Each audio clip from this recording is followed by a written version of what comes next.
నిమిషము ఆయన చేతి పనికున్న ప్రత్యేకతను, ఔన్నత్యాన్ని, ఆయన మహిమను వివరిస్తూ వచ్చినాయి. పక్షవాయువు గల వ్యక్తిని ఆ వ్యక్తిని స్వస్థపరిచినప్పుడు అక్కడున్న సమాజం అంతా దేవుని మహిమను వివరించింది, దేవుని కొనియాడుతూ వచ్చింది.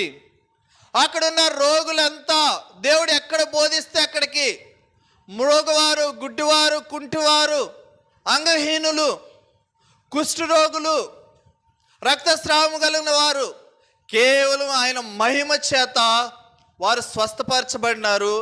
వారు తమ కన్నులతో ఆయన మహిమను చూచి దాన్ని ఆరాధిస్తూ వచ్చినారు. చూడండి, మనం బలహీనపరచు దెయ్యం చూసినాం. ఆమె ఆ దెయ్యాన్ని కలిగి ఉంది. ఆరాధించలేని స్థితిలో, దేవుని మహిమను కనుగొనలేని స్థితిలో ఆమె ఉంటూ వచ్చింది.